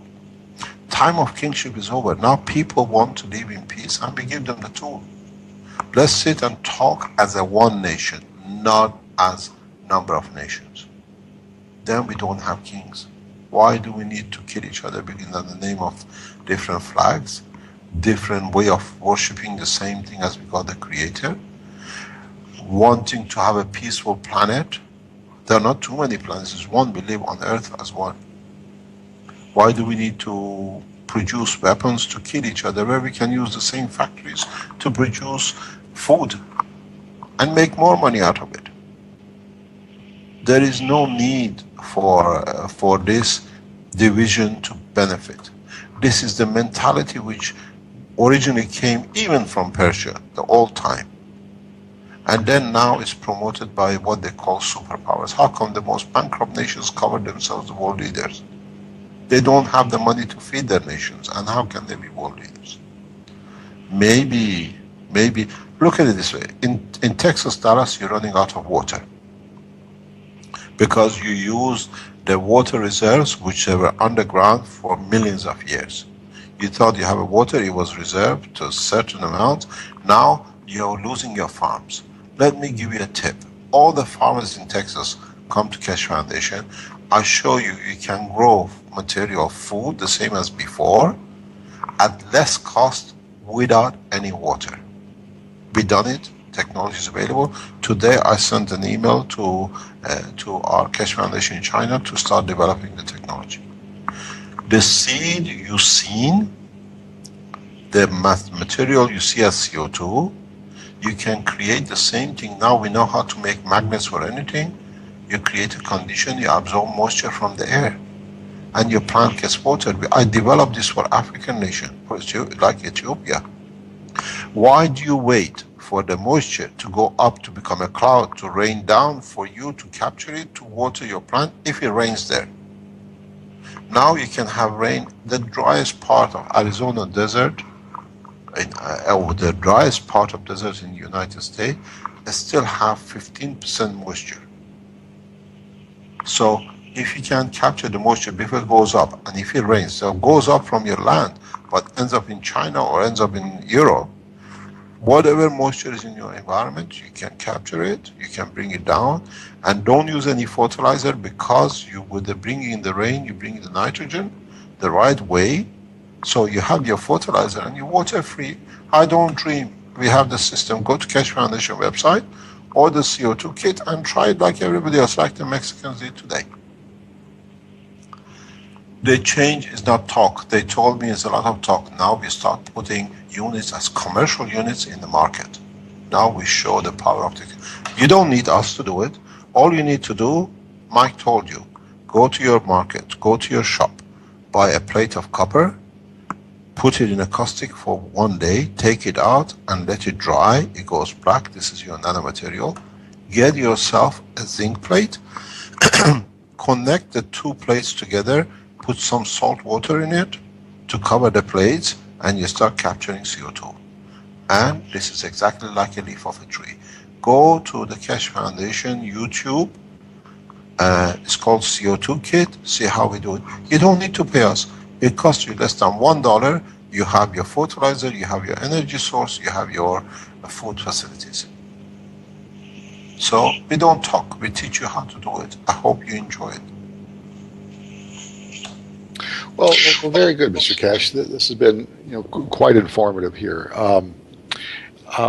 Talk to us about health advances, because I know you've been doing a lot of work on that. I got some samples of this pain pad thing, and I understand that's the first of many products that's going to be coming out. What direction are you going to take that in? We have been given access, or we've been told we've been given access to hospital facilities in Italy. So we will have the beauty of it with this technology, you don't need a hospital, you can do everything at home. You have a cancer, you can process your cancer at home. You have a mentally handicapped child which is born by lack of oxygen, you can do it at home and bring your child to normality over 2-3 years by just simple system which we developed. It's not a fairy tale, we've done enough, we have hundreds of records of it. Everything has been kept. So what you do, you have Alzheimer's, you can reverse Alzheimer's. Very easy, by just drinking water. I could not do, I've been making these systems by hand, one by one. Now I'm teaching it to be made in masses, but people have to understand, because if they get it wrong, they cause themselves different problems. So we teach it in the institute. You don't need hospitals. Even the old people, if they process the right way, they can still live a life till the time when the body cannot carry the physicality, but live a good life. We've done this. People who've been with the back broken, bent like 70 degrees, looking on the ground, walk after 3 months upright as nothing. Because we have found the process. So the health section has to go internationally in hand. And now a lot of system has leaked out, a lot of people start making cancer units and the rest, because you have to understand, one of the things which Belgian government is trying to chase me for is practicing medicine without a license and asking people for money for selling magnets as a fraud. They want as a what do you call it, as fraud. Because this technology is so simple, but it took a lot of development. And what they say, I don't need a license. I make a system like Earth. Who says it's a health system? It's a copy of the operation of the planet. So if I'm practicing medicine, which I don't do, I build system which does the processing. They have to sue the mint, the beetroot, the ginger, the garlic. Which court are they going to take them to? This is the stupidity of it. If what I do, developing a system like a garlic, that when you take it, you have no cholesterol, or you lose your what you call diabetic, so you have to sue every planet on this earth, every plant. Go to dates and go to banana, from sugar cane to God knows a potato. This is the ridiculous thing which they have come to stop, to silence the technology that people cannot have, that they can abuse people more. And then because people donate to us, they say it's a fraud. This is what they're... Now we know the German and the Dutch have joined them because the Third Reich in Germany has pushed through. But the thing is, now we open the books. Let them come and sue the trees, the plants, the fish, and everything else. Because if I can build a system which I've shown, 2 plates creates the same condition as a leaf to absorb CO2 from the environment, and you tangibly touch it, so I know the secret of the creation. I'm teaching the man. So if I know how to make a garlic, so every garlic has to go to prison now, because they're all what do you call it, practicing medicine without. And any ginger root is the same. This is a stupidity of a government who are trying to protect their meager existence for a few more days. I don't build systems to change things. I create the same condition which your body knew before it gets cancer, so it goes back to do exactly what it was doing before the cancer, so the cancer changes. Back, the cancer doesn't change, the body changes to normality, so your cancer doesn't show as a cancer. But it's still there, but it doesn't show as a cancer. So now, from tomorrow, beetroots have to go to the court in Belgium, and gingers. We send truckloads of gingers to the courts in Kortrijk for the police to sue them for practicing medicine. This is the stupidity of it. Ginger criminals. You just made a comment here that let these governments enjoy their last few days. What do you think the timing is on changing this over to getting this to a point where governments have outlived their usefulness, outlived their function, and are retired, for lack of a better word? Governments is us, people of this planet. We have decided to give some people who are incompetent to have power over us. And all we are doing, we are not getting it back, we are not fighting it back. We're carrying our own peaceful way that they come and join us. Fighting takes energy. Why do you need to fight? I don't spend my time fighting the different governments. I carry on releasing technology, I carry on teaching, I carry on opening now the university. So in a time they come say this guy is not the enemy, he's a friend, we need to go at least partially his way, and then in the future a full way. Why should a number of Japanese die? They're our brothers, they're our family. Why should they die? Because I cannot go to Japan to finish the technology to stop the mayhem with Fukushima, which rest of us are getting affected with, plus helping the Japanese to live a normal life. All these tanks that are building on the mountain, 1 a day, 400,000 liter, all becomes assets of the nation. The Americans serve the Japanese to become richer than them with what they have in these tanks. And I explain to them. Every tank, let me explain to you. Every tank on the mountains of Fukushima power plant will create between 10 to 50 kilogram of pure gold. Now multiply 1500 by 50 kilos. Now you see how much you add to pure assets of a nation. I've developed the technology, but at the same time, we destroy the radiation. There is no radiation. So you can drink these pure waters. The technology is very simple. The Japanese have flown twice, 3 times here. They've taken the material. A government doesn't spend this kind of money for nothing if there was nothing in it, and they come and go. I can show you the bottles. I showed it to you when you were here, I think. The bottles from the Fukushima bottle. Yes, you did, actually. Yes. Yeah. So it was. I informed the Italian government immediately. There is such a move that I've received the nuclear water from Fukushima. I didn't know how it comes. They brought it here, and within hours they flew back. They came. They took more, and the material is going. We are very open. I'm waiting for the Japanese to be open to announce what they've done with the research on Keshe Foundation, because they're afraid of Americans. They do something wrong to them. This is the problem. Fear has caused problem for man. As I said, if I was in America, I would have been 10 times more than Einstein. But here, still I serve as a human being, the human race, and I'm much happier than having a name. But at least we are making the change. We are making a change to world peace, and we are making change to end up the kingship. Because when people are correct, they don't need... You got to understand the structure of the kingship and presidentialship. When you're a king, you have to force people to pay you for you to be the boss. And only comes by injustice. So, when you want to rob a certain number of people to be head of, you have to be unjust, because if you are correct, people don't need a head. They can follow each other in the correct way. We need governments to have a structure. But we need world governments. We need one unified law for everybody. How come? How come, for example, Pakistan, India can have a nuclear technology, Iran can't have? How come Israel can have access to nuclear weapons, Iran can't have? As I said to our Israeli friends, you know I'm half Jew, I said, we are friends.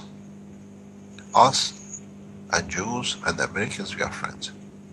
We are very good friends, because 20-30% of the population of Israel are Iranian Jews. They are the people who established the original Israeli state. They went from Iran. Half of my family went there. But I'm still loyal to my nation, to my government. I'm Iranian. I never changed my passport. My nation, my ethos of peace stays with my nation. We are friends. You send us a nuclear bomb. You send us aircraft to bomb the nuclear site of Iran. We showed you how we captured the most advanced technology aircraft you had, with all the satellite self-destruction. We do not need to make nuclear bombs. We do not need to go in that territory. We need to know the knowledge and know-how, but not to use it, because it's all right, because we need it in a space. But when a friend gives you a gift, what do? You don't need it, you give it back. As I always said to the Israelis, to the higher ranker officers of Mossad. When a gift given to you, let me explain. We're nearly out of time. You've got about a minute and a half left, so I want you to wrap up your comments. Okay? Yeah. So now we don't need your gift. Where would you like your gift back? In Tel Aviv or Washington?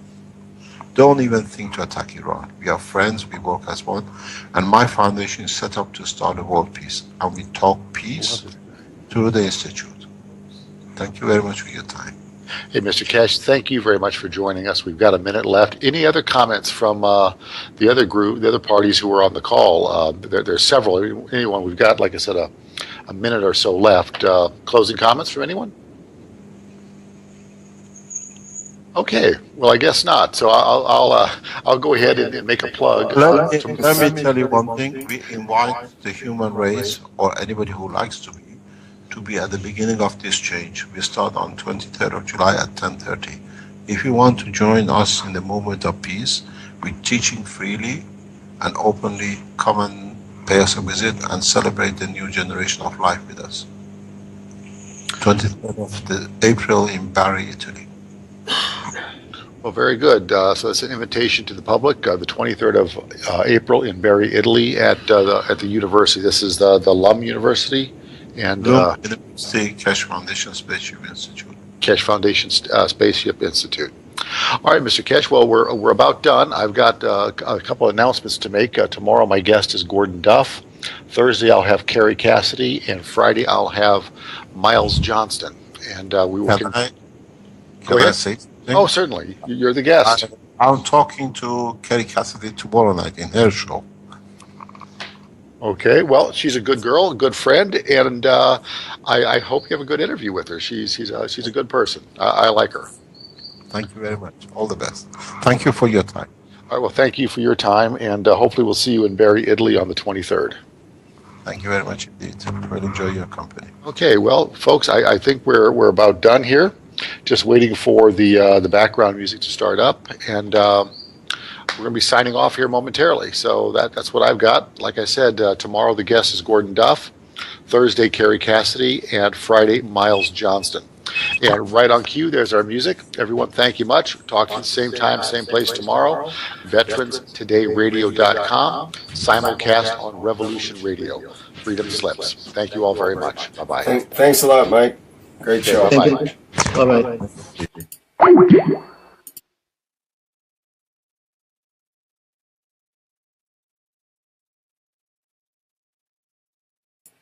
And so ends the 13th Kids Knowledge Seekers Workshop. Thank you, everybody, for attending.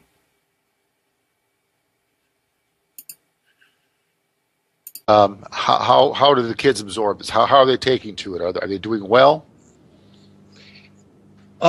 Well, kids, I guess, are following the kids workshop. We haven't had so many chances because there's a lot of obstacles and barriers. For example, the language barrier. There are a lot of parents who would be interested but don't even don't have the time, or they don't speak the English language, and that is a barrier for itself. So we will find a way, I'm sure, to overcome these obstacles, because it's not about English speaking children, it's about all the children on this planet Earth.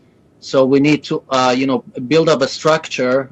Eventually, I see it once the university structures in Italy start off, that we simultaneously are building structures to teach all children in not only English language but transcribed or translated into other languages.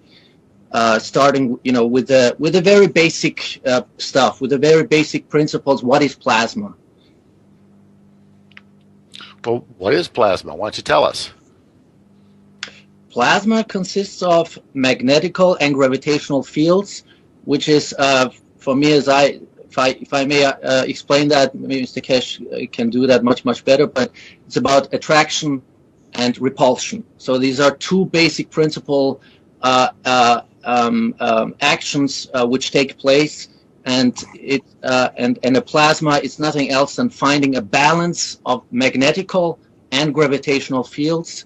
And this and once you have a plasma with another plasma and with another plasma, then you go into the matter physics. That is whatever that is, molecules, physics, chemistry, biology, which we have been taught in school or whatever, in college, university. And this is about the essence and natural principles of creation. This is how I perceive it, how I understand it, and it can be truly a lot of fun, if I may say that. Okay, so I just lost my train of thought. You have to forgive me. We're juggling with some other technical issues here. Yeah.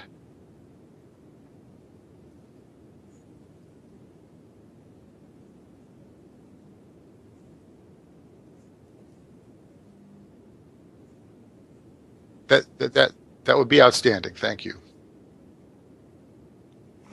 While Rick is trying that, let us explain something which is very fundamental. Dr. Davina uses the term magnetical. This term is unknown to common people, but within the Keshe Foundation, it's very well used and understood. One of the problems we have in the world of physics is everything is magnetic. We call the magnetic field of the Earth.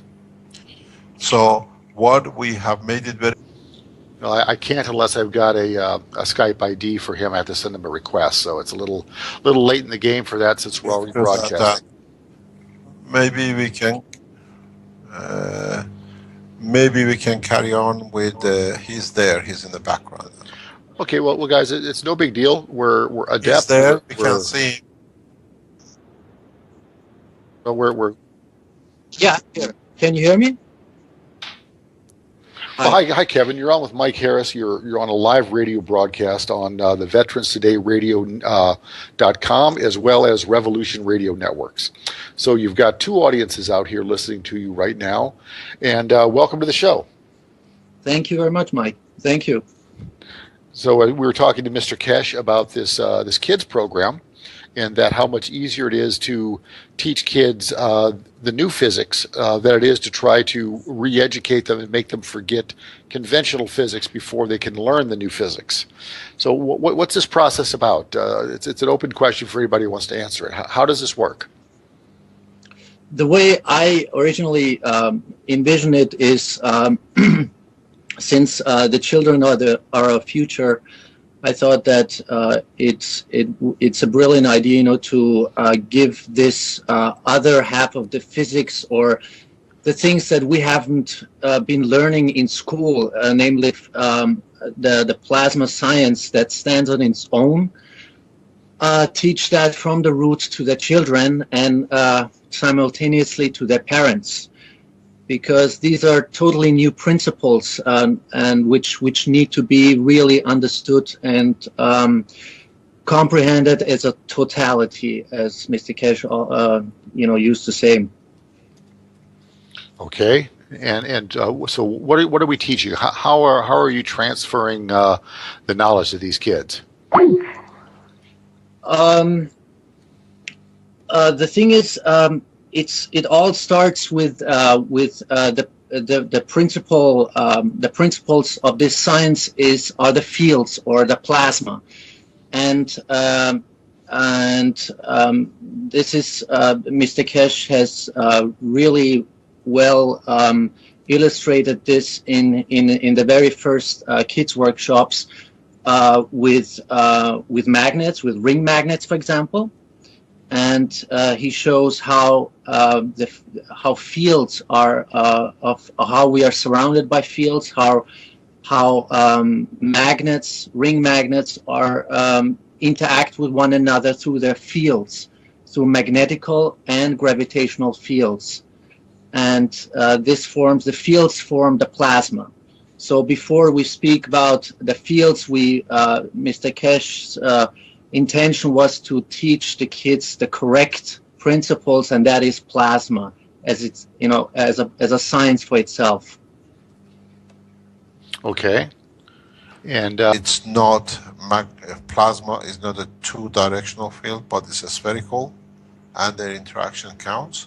And understanding this, if you have two magnets, ring magnets, or you can make a spherical magnet as a plasma.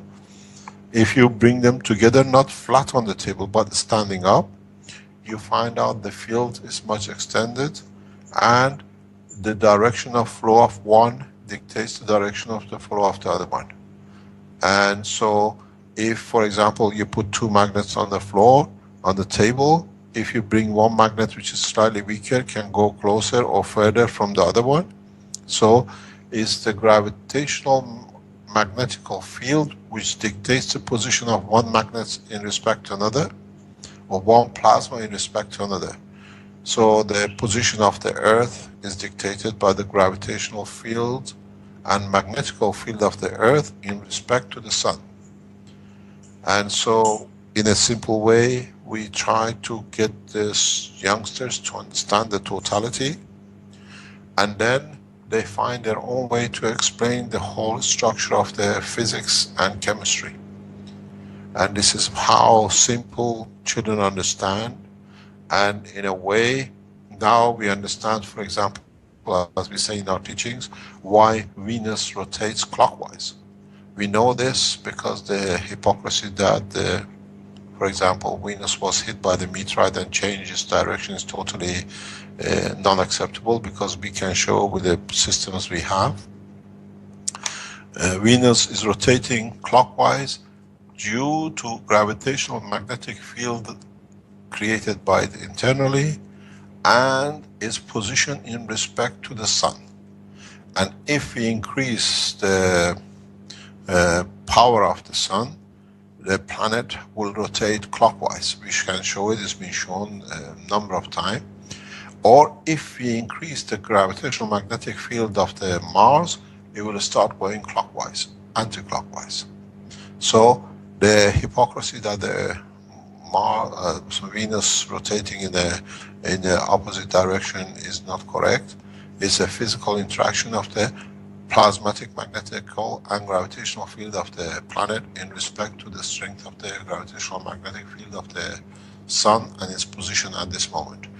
When the Venus gets pulled further in a few million years, it starts going clockwise like every other planet. And you can see this in experiments we've shown before in different teachings.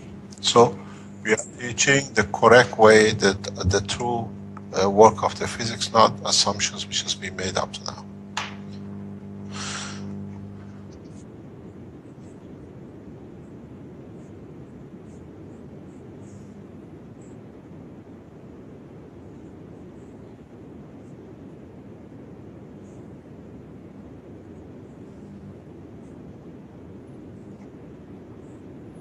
Lawyers, take it away. Well, good morning and welcome. This is Mike Harris on Veterans Today Radio, also simulcasting on Revolution Radio. Hopefully we've got this hooked up right. Hopefully things are working properly for us, and we will see here momentarily. We've, as you know, yesterday we were plagued with software issues and other problems, but if we've done it right, everybody should be hearing us on multiple locations right now. And as promised, our guest today is Mr. Mehran Keshe. Mr. Keshe, are you there? Yes, if I don't get disconnected, yes. Well, hopefully you won't be disconnected. We had enough of that going on yesterday to last me the rest of the year. So anyway, welcome to the show. How have you been? Thank you very much. Still alive and kicking, as we say. We are still going ahead and trying to do some useful work. And we'll see where we're going to go. Okay, well, good. Now, I understand that we've got a little special program set up for the first half hour or so today, first hour maybe. You've got a kids program going, and wanted to sort of have you participate with what are you teaching the young folks? What we have decided is that it's no good to wait and try to teach them the new science when they already got their degrees or they are in the high school. So what we decided a few months ago is that we start teaching the basic language of the new plasma technology to children. And Okay. By teaching the children, the adults are learning more than the children do. So we are entering the back door to teach the adults and the children at the same time. Okay. So you have a program going today. So we're going to be allowed to listen in and eavesdrop on your class? It's not a class, it's an open session. It's run by a gentleman called Kevin Davina from Austria. Okay. So we expect him to be online. If he is, he's usually around. And he sets the scene, what he thinks children need to know or want to know. So I don't know if he's available. Rick Crammond can see him in the background. Okay, Rick, do you have him in the background?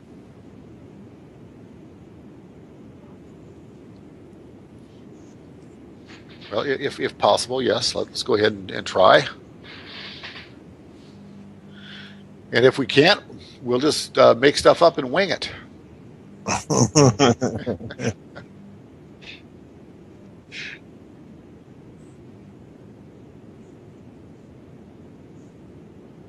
Okay.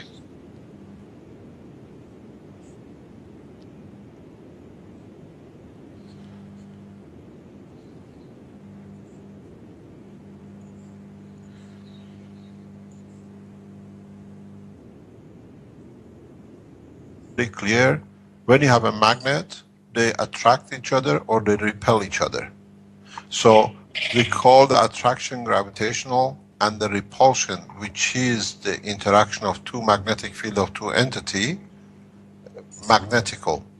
So it's a clear separation, and calling magnetic field of the Earth is magnetical field of the Earth, because it's the repulsion field which every entity in the universe has. Earth has two things at the same time, gravitational and magnetical, which is the repulsion, what we call, that creates the atmosphere of this planet. So we call them magnetical and gravitational, which means the field forces created by interaction of two plasmatic fields. And then for short we call it maggrav, magnetic gravitational. So every plasma has both magnetical repulsion and attraction. Is when you have two magnets, if you have two similar poles, they attract each other. The term in English, gravitation, they gravitate towards each other. And if you put two similar poles facing each other, they push against each other, because it means they need a gap to allow all the fields to go from one entity into the other. So the separation point fields, we call it magnetical, and the interaction of the two, magnetical and gravitational, makes the magnet, that makes the plasma. The term which we don't use is north and south, because we call it the entry pole and exit pole. Like Earth, it's got an entry pole where all the fields go through the south pole, the bottom, and as they go through the planet Earth, they absorb some of the fields which are within the planet, released by the atomic structure, nuclear decay, and the rest of the materials in the planet. And when they come out of the North Pole, or the exit point, they are much stronger than when they went in. And we see this clearly by the temperature difference between the North Pole and the South Pole. There is a temperature difference on Earth of about 5 degrees, because the stronger field in interaction with the friction, and because they are stronger, they release more energy, so we see a warmer pole compared to the south. And we see this on the sun, is 30 degrees temperature difference between the exit pole and the entry pole at the south. So this is how we explain the new physics that is understood. These are ambiguities in the world of physics which never understood. We never knew why. For example, we create light on Earth, on the surface of, why we have light whenever there is an interaction of the fields. Now we can explain these things. At the same time, we show in a simple way to children that